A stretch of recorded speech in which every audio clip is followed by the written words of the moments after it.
Well, hello, our dear listeners. This is Spiritual Vacancy, where we are here to fill your spiritual void. I am Mona Lee. I'm an energy healer for mind, body, and spirit. And I am so excited to be here with my dear. I am Brooke Ann. I'm a psychic medium and a Reiki practitioner. And I'm so excited to be here too, because what are we talking about today, Mona? Well, today it came up in topic about really working with ourselves in being balanced, right? Because there's so much happening in the world of chaos. There's so much swirling around on our planet. There's so many things that are swirling around in people's worlds, their personal worlds, their outside world. And then it brings it back to, let's get back to the basics. Let's get back to the basics of really feeling good and comfortable and balanced. And we think about it like a chair has 4 legs. If one of those legs are missing, what happens? That table is totally lopsided and not even standing strong and stable. So, in the 4 pillars of possibilities that I would like to talk about with our listeners today is, what can we do for ourselves? And we will just share back and forth. What do we do for ourselves to feel good? Physically, emotionally, mentally, and spiritually. So why don't we start with that, Brooke? What do we do for ourselves to assist ourselves in feeling more physically well? Because without our health, it's hard to do anything without our Right. health. Yeah. So what do you do for you physically in any physical realm to feel good with yourself? So physically, I love to take walks. Like Mhm. I enjoy walking, especially in the early morning hours. Like I'll walk down to the beach, and that is my physical start to my day where then it gets me mentally prepared and all the other stuff kind of falls in play. And if I Right. don't walk for a while, I can feel it. Like I can feel like something's missing, like I'm craving that again. But then I also do yoga. Mhm. So when I don't do yoga for a while, it kind of messes with me too because it's like my body craves that exercise, and I'm not great at yoga. Like honestly, I suck at yoga. I always say every day is my first day, but I know that whatever I can physically do, because I can't do a lot of yoga, but what I can, my body thanks me for because it's the stretching and my joints, and I just feel physically better doing it. But walking is my number one. And Yeah. then I love going into it. We have a sauna. And if we can spend like, 15, 20 minutes in that sauna, yes, like my skin is bright red and I feel like I'm on fire but there's something about it afterwards that just feels so good. Like I did Mm. something good for my body. Yes. Yeah. Wow. I'm glad you mentioned the sauna because I have one in my garage and I usually only use it in the wintertime when I'm freezing cold and I love to be warm. And that is now we're shifting into another season of our fall coming up, and I'm looking forward to the sauna again. And that's a great way to start the day. I would typically start that around 5 in the morning. I warm up the sauna, jump in there for 20 minutes, sweat it out, take a cold shower, get those vital energies moving, and then start with my day. But I'm the same too, as far as how you are with your walking. If I don't get exercise, even though it's not always the most fun thing to go, oh, I'm going to go lift some weights or I'm going to go to the gym where it's really crowded with a lot of people. It's Right. not my favorite thing to do, but I know when I'm done, oh my goodness, I feel so much better, even if it's only for 20 minutes and there's not a lot of quote unquote time to go, but yet I think that we have to make time for our physical wellness. Every human, there's no excuse. Even my 78-year-old mother, I tell her, get up, let's do Mm-hmm. something. And every day, even if it doesn't need to be done, she sweeps the floor. She Mm-hmm. sweeps with her little Asian broom and she's sweeping just every corner of the house. And she'll find little pieces of dirt here and there. Of course, there's always going to be dirt, but that's a Right. movement of the body and moving the stagnation out from just stillness. So I just think it's important for every human, no matter what they do, even chair yoga. Move, Yes, yes. move your body, move your body. Just sit there and twist or just get up and breathe, you know? Yes, That's a physical yes. thing, even if you're not physically walking outside or lifting weights or going to a gym, sit in a chair, move your body and breathe. Yep. So And it's that is funny, you so do your sauna in important. the morning. I do my sauna before I go to bed. Ah, So it's nice. almost like I will reflect on my day, like what could I have Mhm. changed, what happened, what am I grateful for? And that is kind of like my silent time to kind of review what happened. Nice. Or Now, let me ask you this, Brooke. Do you do that for more of your emotional well-being or mental well-being? When you are going to bed at night to say, what you're grateful for and reviewing the day, what segment of that is that for you, for your leg of your table? for me, it's probably more of like the emotional part, but it's still Mhm. physical because I know like saunas have huge benefits for your heart, for circulation, for your blood flow. Like they've done studies where they're very beneficial and you excreting all of that sweat. And they said it'll get to a point where you'll actually sweat black, which is, I Mhm. hope I never do that. I think I would freak out.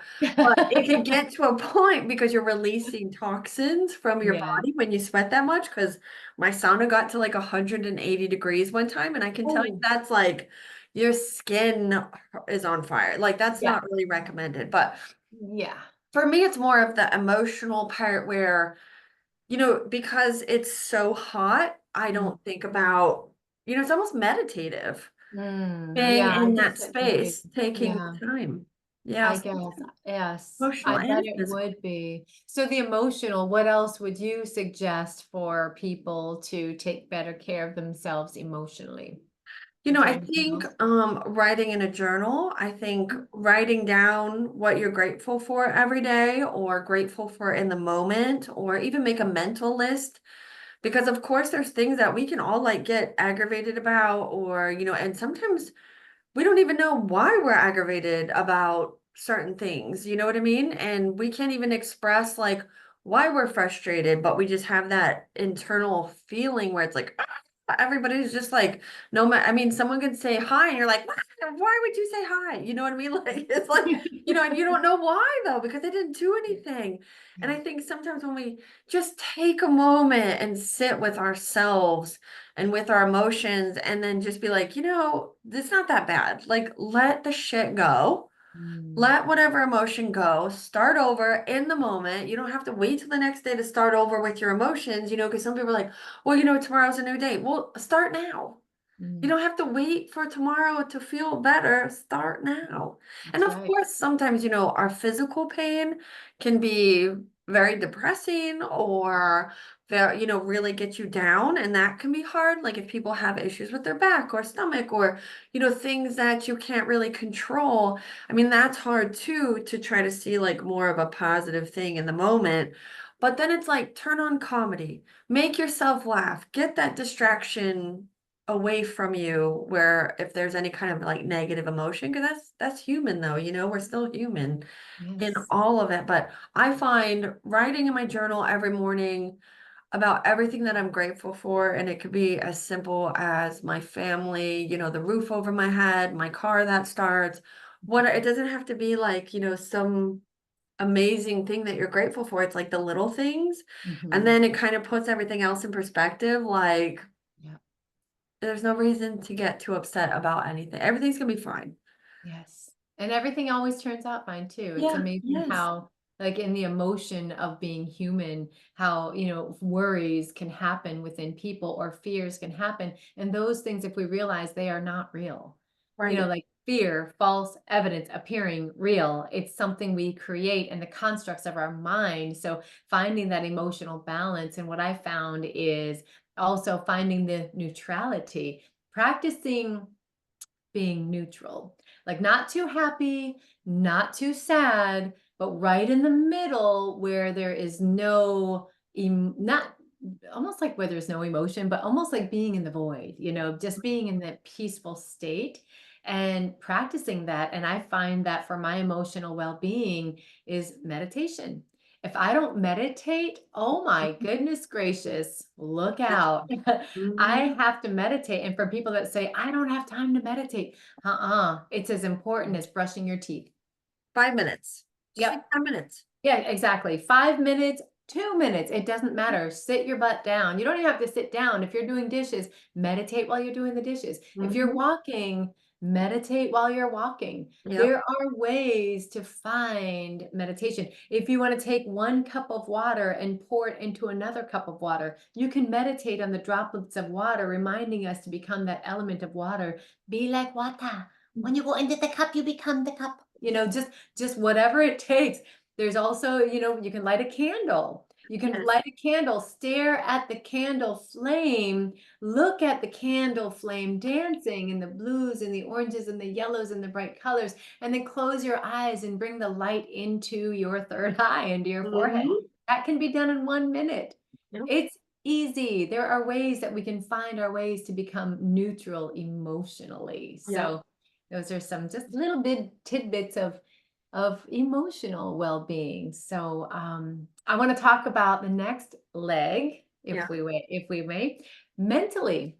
So mentally, there is either mental illness or mental wellness.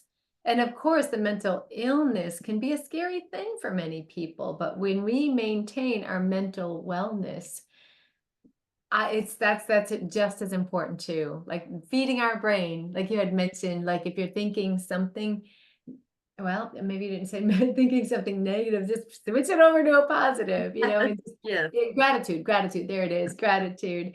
But mentally, just I like to focus in on something new that I'm learning. Like what do I want to know more about? And the more I'm learning, I feel like it's the less I know, which is really Mhm. scary. Then it makes me want to learn more.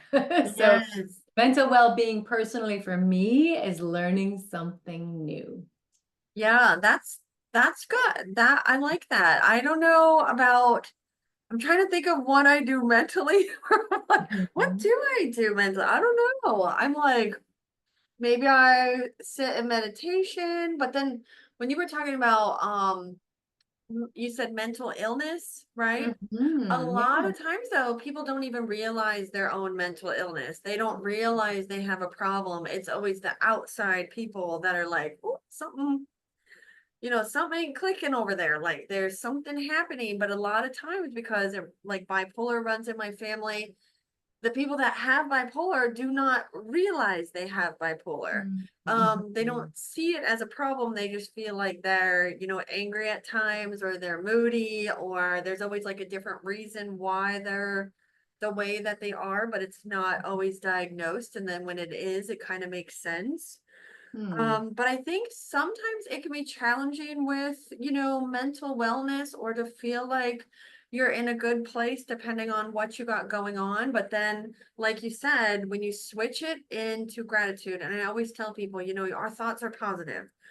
Of Mhm, course, there's negative things that happen to us, but mhm, if you try to look at it as a positive point of view, it changes it where it's not as bad as we think because a lot of times, like 90% of the time, it's never as bad as we think. right. Everything's fixable or changeable, but it's how do we handle the situation?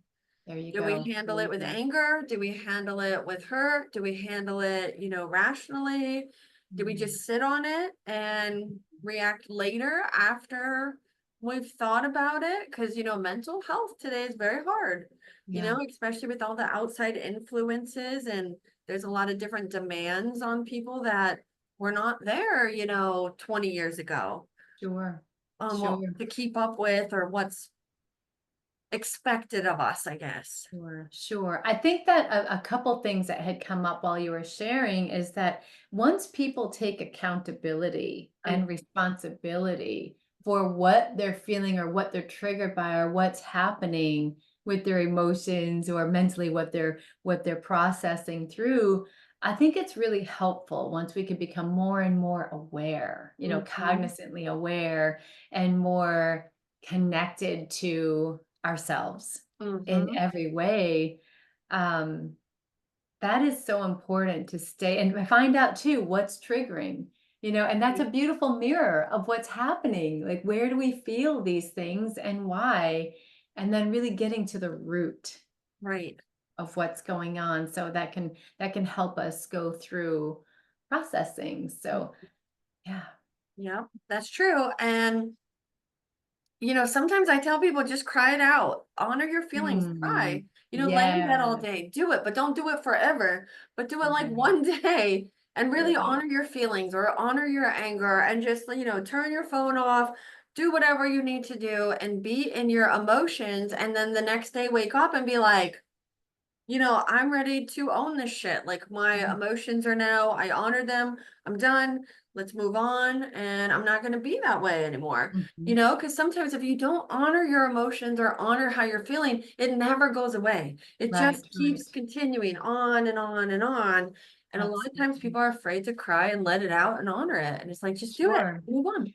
Yes, absolutely. And I want to encourage people too that if we don't like the way things are going in life, right? Hmm. Everything starts with a thought. Yep. And I think it was either Greg Braden or Bruce Lipton or Deepak Chopra who had mentioned that everything is a thought. And what we think actually becomes our action steps. And Hmm. whatever our action steps are the things that create our habits. And then our habits create exactly what we made our lives to be. Yep. And if we don't like what part of our lives are happening, mentally make note of it and go back to the thought. How can I change these thoughts? And again, it's going back to gratitude. It's going back to, just journaling. It's going Right. back to what are we thinking? Right. Right? Yep. You're So, right. yeah, we run deep, don't we? Mhm. Yes. In these That's human realms, yes. And I do want to bring us to that fourth and final leg, because we've talked about spiritual, we talked about emotional, we talked about mentally, and now spiritually, which is Mhm, exactly why we're doing this podcast. Spiritually, mhm, there's no right or wrong in spirituality, in my opinion. I think everybody has their own sense of spirituality. And it's whatever works for that particular person is what matters. And we all, even as we're growing and growing and growing and ascending into, different realms of consciousness, we're spiritually learning and growing in different ways as well. Just like how a mhm. child learns how to walk, we're learning different things spiritually. So is there anything that sticks out for you, Brooke, that's your favorite thing spiritually for your growth and your well-being? I think it's just kind of like connecting to my guides, thanking them for always being there, protecting me, all my loved ones in spirit. I do believe in God, so I talk to God a lot. I thank God, Mhm. for the things that He's given me, and that's even bad experiences because it made me who I am today. But I Mm. think I'm always just, grateful that they're always around, and I don't have like a typical spiritual practice that I do every day, or, I don't have an altar. I know some people do have a spiritual altar in their house, and I think that's amazing that people set that up. I don't do that, not at this point right now. I can't say I won't ever, but right now I don't. But, for me, it's just sitting with my loved ones in spirit, my guides, and talking to God and just having that conversation with them daily, Mm. and thanking them for everything. Because, Yeah. without them, I don't know where I'd be. Mm. So that's Yes. it. Mine's pretty simple with the spirituality part. Yeah. Yeah. I What love about it. you? I love it. Well, I think God is my number one. That is my source energy. And I pray constantly. I pray every day. Hmm. And there were times, even in my spiritual journey of going into metaphysical, going into different things, that I wasn't really so connected to God. I was so like turned off by religiosity because I've seen it through the fundamentalist Christianity that I was in, and then the Buddhism that my mother was in, and then the Taoist temples. And I was like, what is right? What is wrong? And what I found is connecting with God. Hmm. And God is it. God is in everything, in Hmm. my opinion. He's in he, she, it, universe He is is in everything. everything. And to really feel that connection, connecting through, sometimes I'll sit with my dowsing rods and I'll connect and I'll ask which spirit guide is with me in that moment when I'm asking certain questions, and then certain ones will come through. Mm. So connecting also with my spirit guides. There's different times I'll meet new spirit guides. We have hundreds of them. We have to remember that we all have hundreds of spirit guides. We are not alone. Just like one of our past episodes of aliens, Yeah. might not be aliens, it might be spirit guides, it might be God, who knows? But everyone has a different connection, right? For their spirituality. For Yes. some, it could be nature. I love nature. Yes. Connecting with nature is very spiritual to me. That is more spiritual than going into a building, Yes. I going agree. into a church. And I feel like my own home is my temple because I do have things set up, my crystals and my candles and my sacred spaces all over the place. And but nature, I brought nature into my home, and just having plants everywhere too. That's a spiritual connection. When you can talk to your plants, you could talk to your animals, Yep. and you can see movement in them because they're alive. They're Mhm. alive. Yep. Playing the God frequency. That's another thing I found. Like my plants, I used to kill every plant that I had in my house. And for some reason, over these last few years, my plants are going like crazy, but I'm playing this frequency that it's like a delta brainwave or the theta brainwave, but it's God frequency 963. And I Oh, play it over my loudspeaker in my home. And it's just a beautiful frequency of music that plays through. And I swear, if I had a slow time release camera showing the growth of the plants, yeah. would be like, wait, what? But I've got these, I don't know what they're called, pothos, whatever. There's these plants that they have big, long arms. They just keep on growing several inches a week. It's so bizarre. That's awesome. Yeah, everyone's got a different way of spirituality, but that's what works for me.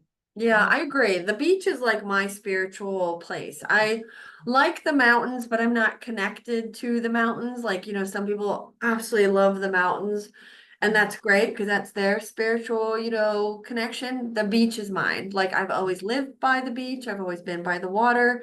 And for me, when you were like talking about outside, most definitely, I definitely agree with being in nature and put my feet in the sand. And that is a spiritual connection because it's like God's creation. Like, it's crazy that we're that lucky we even get to see it. Right, right. Yeah. We are so, so blessed. So I just want to encourage all of our listeners to just really connect with yourself, because that is the biggest way of feeling that life balance in the chaos of the world and things that are happening that are out of our control. The only thing that we have control in is ourselves from the inside, truly. Mm. So really, even I want to encourage our listeners to, journal. Write things down. What's best for you right now in these phases and stages of your time, of your season of your life right now? What do you need physically? What do you need emotionally? What do you need mentally? What do you need spiritually? And you're going to find that you will feel so good and so balanced. I Yep. want to leave our listeners with that today. And I'm so grateful to be here to share. And hopefully, we are here just like spreading the love to those who need to hear it. Mhm. Well, thank you guys for listening in, and we will see you all next week. Namaste. Namaste. Have a beautiful day.